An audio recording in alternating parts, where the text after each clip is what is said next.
Welcome to another round of the Twisted Metal Tournament. This round will be focusing on our first of the massive vehicles, the pitch black Mack truck we've seen so many times, Darkside. Darkside has had an interesting journey throughout the Twisted Metal series, but Black returns her to her rightful place on the default roster. In this game, Darkside is driven by Dollface, who clearly fits right into the game's theme of masks and facial deformities. I was a bad girl one time. And now I'm gonna pay for what I did forever and ever and ever. I should have done what I was told. I should have been more careful. I shouldn't have defied Mr. Creel. That's why he did this to me. I'd been alone for so long. But then, one day, I had a visitor. His name was Calypso. He said he could make it all better. He said we were gonna play a game. It was the key. The only one that could open my mask. 7 years I'd been locked away inside my Dollface. If I won the contest, I'd get the key. But I've been so bad. Do I really deserve to be free?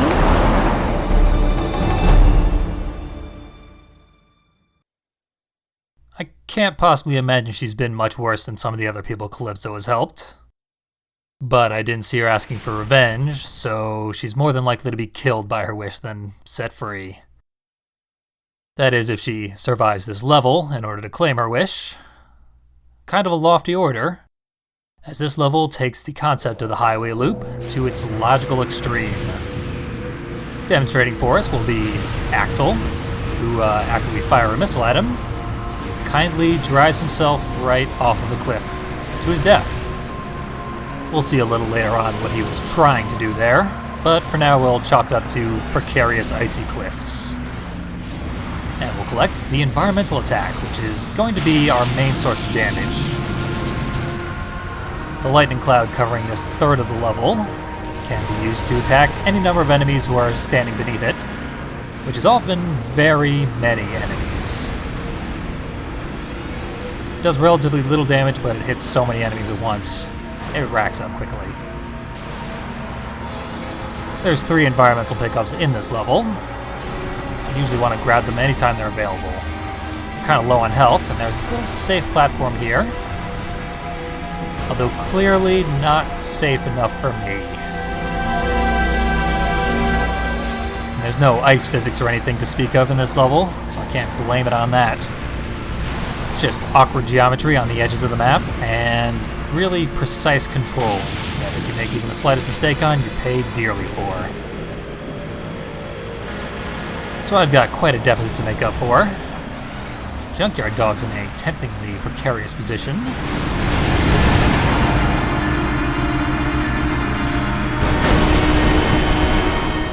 There's truly no more glorious way to take out an enemy.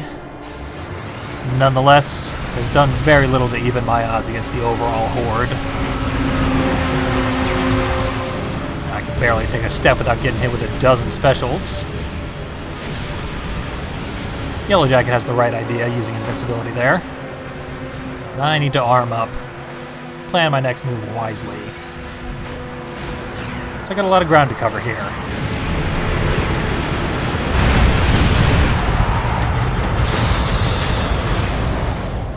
Try and dive back into the masses with my health this low. Really should have recharged first, because the numbers are simply too great here. And that's game over. That's definitely one way this level can go, and very quickly at that, so let's try again.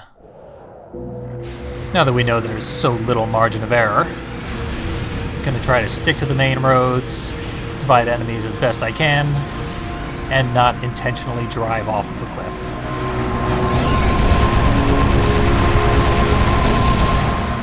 Once again, starts by blowing up that gas station. Getting an environmental pickup. Because the usefulness cannot be overstated here.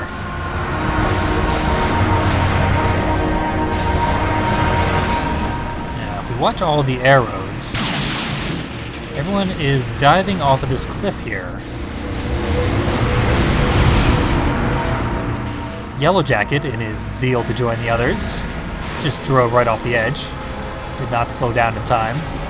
But Spectre was hanging onto the edge and was knocked off by everyone else, who successfully did approach and stick to the side of the mountain there. That area there is intended to be a little hiding spot. There's even a gas can pickup there if you go there yourself. It's just ridiculously risky to do. The AI does it so often because they know exactly when to stop so as not to die. But I would never do it myself. That and the fact that the enemies just love to pile up down there, and act like trapdoor spiders, pop out whenever you show up, makes it very useful to use an environmental attack and cause at least one or two of them to plummet into the depths. I rely on that for at least one kill every single time I successfully play this level. So, Darkside Special. We've been on the receiving end many times, but you really only get a sense for it once you've used it yourself. It's quite the unique beast, in the sense that it uses the vehicle itself as the weapon. There's no projectile whatsoever. The damage output seems completely random, and it sends your vehicle flying like crazy, which is unbelievably dangerous in this level. But it's maybe the most satisfying thing ever put into a video game, so I forgive it that. Very enjoyable once you've learned how to use it. Warthog managed to die off screen from some friendly fire. And we also took out Junkyard Dog once and for all, after softening up with a reticle. So that was pretty much the first kill we've done ourselves, in the traditional manner. The rest having been killed by other enemies, or by mostly unprovoked plummeting.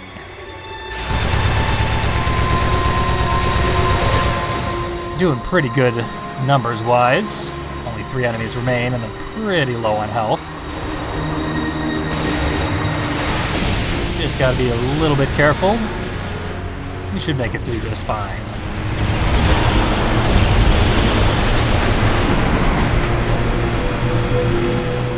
Crazy 8's trying to set up an ambush. Now when you use your special, you're not actually invincible. I can't tell if you take reduced damage or something, but it might just be that Darkside has such crazy high armor. And these 2 here are all that remain, but with our health this low, I don't think our armor's going to save us for long. One of them managed to snipe me on my way to what would have been an instant death anyway. So we're on our last life, but they don't have too much hope. So I'm going to take a risk here, go for our secret this level. Not a terribly exciting secret, we just go to our risky safety shelf, go to an even riskier little hill, and get our black cube. Almost back off the cliff on the way back, but not quite. You can see that if you boost off of the safety area there, you can land on top of the cabin and get some gas can pickups there. Beautiful. Probably my favorite thing in the entire world is killing an enemy with Darkside Special. And that brings us to the 1 enemy left music. That's going to be our only music shift this level, there being no ambient version of the track. Probably because you'd never get far enough away from enemies to hear it anyway. Frozen in the middle of my special. Enemies are incredibly good at mitigating the Darkside Special, probably more so than any other special. That just makes it more satisfying when it succeeds.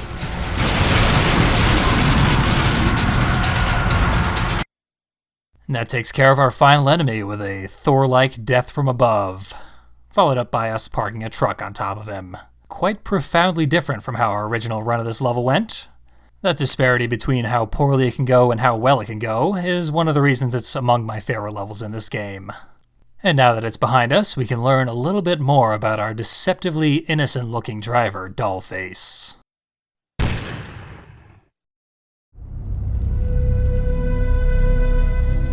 was asleep for hours, and the whole time I was having this really scary dream.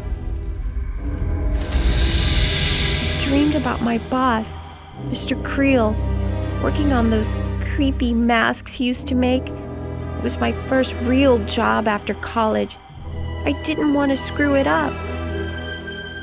I wanted Mr. Creel to like me. But then, this one day, I made a terrible mistake. I didn't mean to upset him. I didn't mean to be so clumsy. But I was just so stupid. I could feel the nails crushing the mask down on my face. And to make sure the mask stayed on tight, Mr. Creel made a weird-looking key. He said it would make sure the mask would never come off.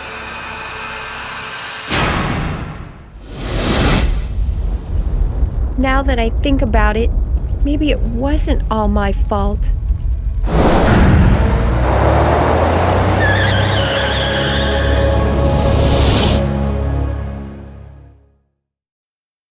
Bit of an epiphany there for poor Dollface. It seems she's finally a little less guilty about Mr. Creel's overreaction.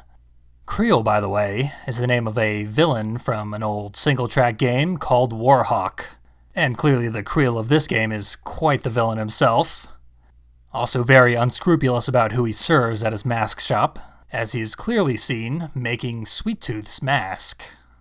Sometimes it seems like this whole goddamn universe revolves around Sweet Tooth, but not right now. Right now it revolves around Dollface and her trip to Calypso to collect her prize. I had won the contest, and now I was gonna be free. I went to see Calypso. I told him I wanted my prize. But you know what? There's always a price to pay for something you really, really want. If I took the key, Mr. Creel was gonna die. Why couldn't he just have been nice to me?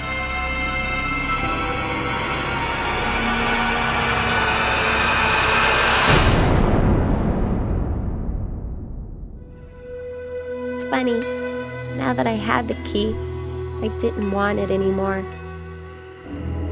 I like my new face now, much better than the old one. It doesn't cry and it doesn't look scared, and it'll always be pretty, even when I'm old and gray inside.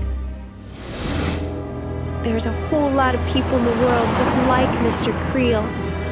Someone has to show them that they can't do bad stuff to people like me.